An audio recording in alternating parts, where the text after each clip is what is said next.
Muy buenas noches, mi nombre es Jessica Mendoza. Actualmente me encuentro cursando la maestría de Educación Inclusiva con mención en estrategias pedagógicas. Actualmente me encuentro en la materia de diseño y planificación de adaptación curricular para educación primaria, secundaria y superior. El tema seleccionado para el trabajo es estrategias de trabajo para el manejo de trastorno negativista desafiante.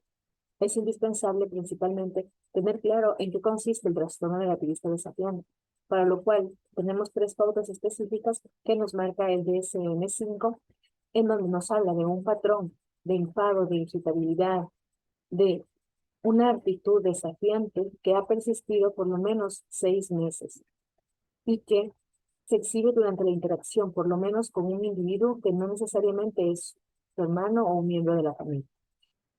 Otro de los criterios principales es que ese trastorno del comportamiento va asociado a un malestar en el individuo o en otras personas de su entorno social inmediato, o tiene un impacto negativo en las áreas social, educativa, profesional u otros importantes. Es decir, que yo veo que existe una alteración importante, significativa dentro de las áreas de desarrollo del menor, que involucra su aspecto educacional, su aspecto familiar, su aspecto social, y que todas sean vistas y inmiscuidas por los comportamientos de tal forma que ha generado un malestar clínicamente significativo. Y uno de los terceros criterios diagnósticos para poder definir el trastorno negativista desafiante se caracteriza porque los comportamientos no aparecen exclusivamente en el transcurso de un trastorno psicótico o por consumo de sustancias, un trastorno depresivo o bipolar. Además, no se cumplen los criterios de un trastorno de desregulación perturbador del estado de ánimo. Es importante también destacar cuáles son algunos signos y síntomas que se presentan en este trastorno.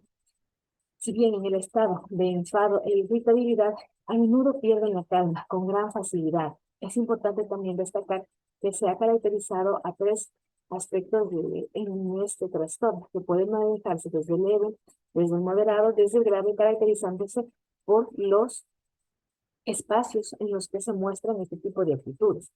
A menudo están susceptibles o se molestan con facilidad, si bien a menudo también pueden estar enfadados y resentidos y llegan a generar conflicto con sus demás compañeros,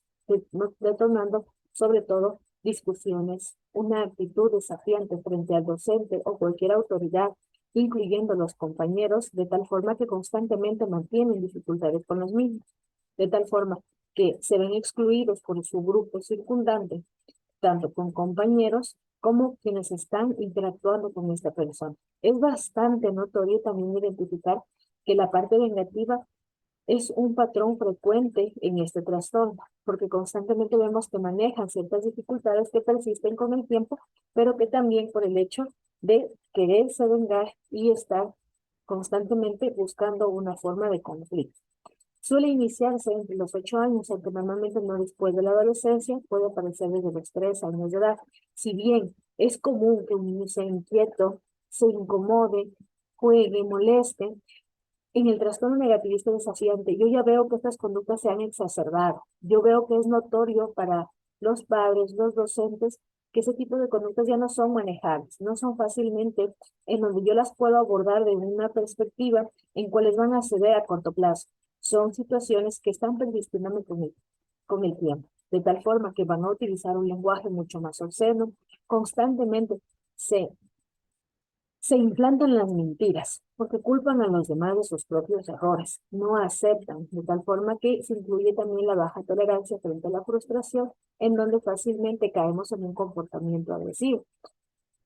Son provocadores, desafían las reglas de los adultos, suelen tener problemas académicos. Hay una gran comodidad con el aspecto de aprendizaje debido a la dificultad que mantienen para mantener también su nivel atencional y de comportamiento a nivel del aula, lo que frecuentemente los tiene de forma externa en el aula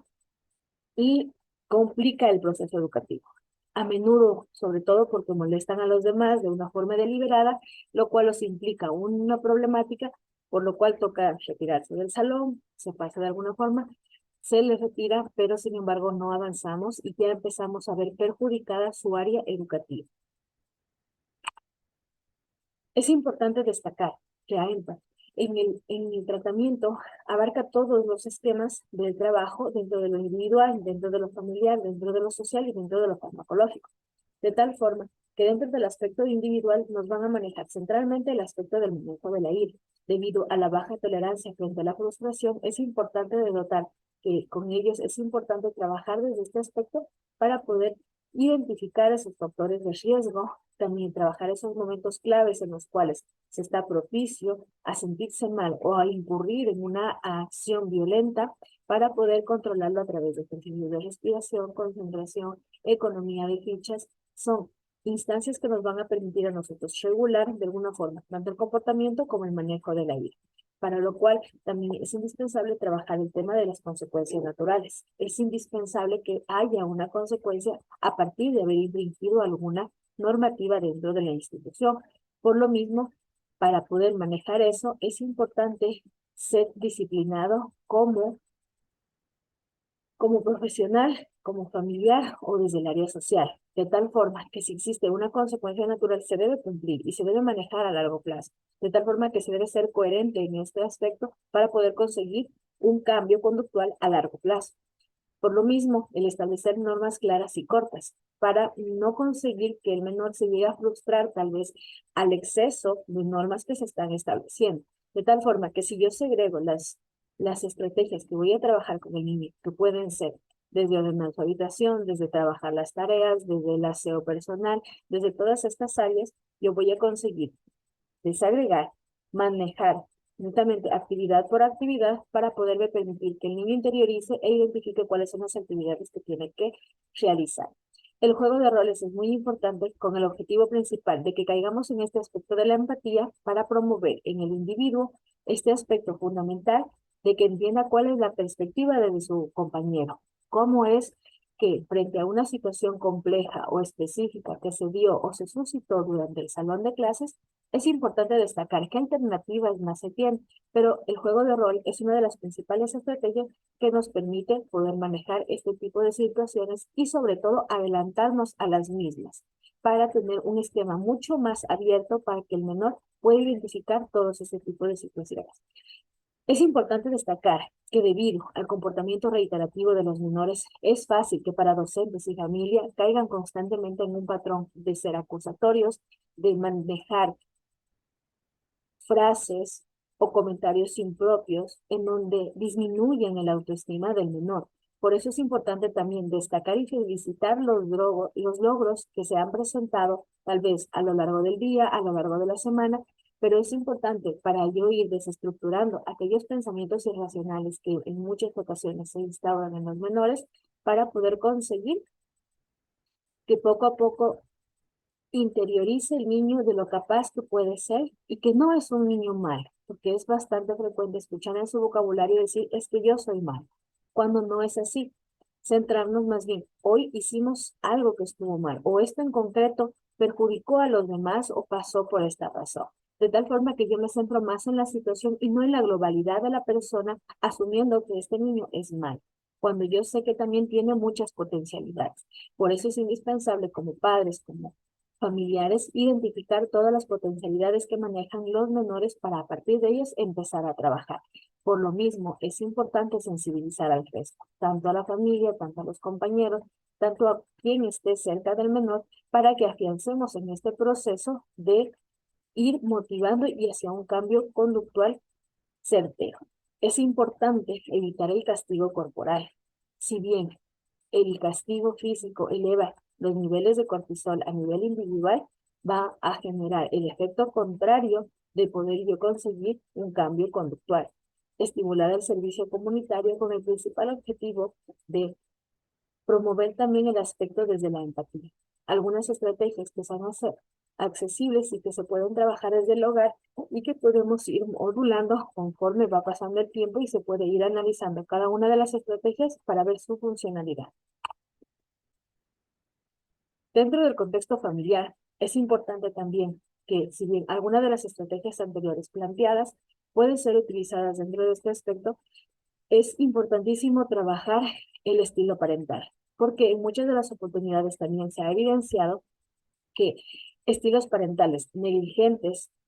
o agresivos pueden desencadenar este tipo de conductas en los menores. Por lo mismo es importante analizar el estilo parental que maneja la familia para poder ir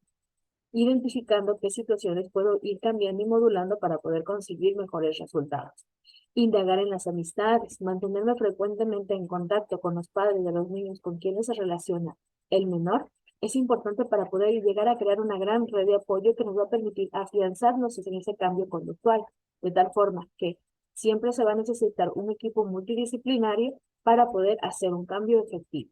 Las normas y los límites siempre deben estar claros y lo más indispensable que se deben cumplir de forma reiterada para no incurrir en dañar un patrón que estamos buscando conseguir con ellos. A nivel escolar,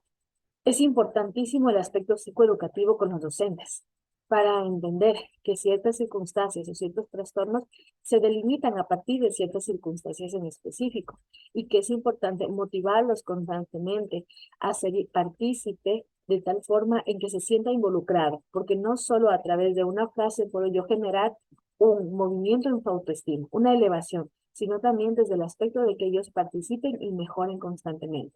Sensibilizar a todo el grupo, darse cuenta que en muchas oportunidades el docente cae en el estigma de pensar que es solo este menor que tiene este tipo de comportamiento, el cual solo actúa mal durante todo el día, cuando realmente no es así. Todo el grupo tiene sus situaciones y todo el grupo tiene este tipo de momentos específicos y que es importante para el docente analizar todos estos espacios para poder ir mejorando y modulando a todo su grupo en pro de conseguir el cambio de comportamiento. Para lo mismo es importante establecer normas y reglas que se deben trabajar a nivel de todo el grupo.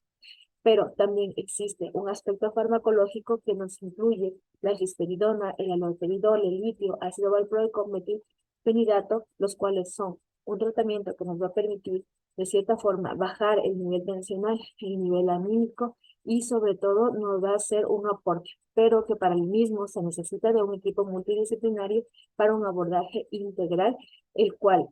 desde el aspecto farmacológico se encargaría netamente el psiquiatra o el médico que está, o el neurólogo quien está detrás también de este proceso psicoterapéutico.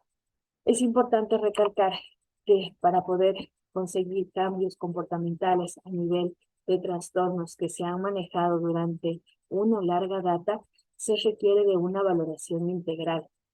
porque también el uso de los hábitos como sueño, alimentación, también se van a ver inmiscuidos en cómo se comporta el menor. Por lo mismo, se necesita evaluarlos de forma integral para descartar también, a su vez, un aspecto de hábitos, un aspecto de salud física, así como del tema de salud mental. Por lo mismo, es indispensable manejar siempre un equipo multidisciplinario que nos permita realizar un abordaje integral para poder conseguir resultados efectivos. Muchas gracias.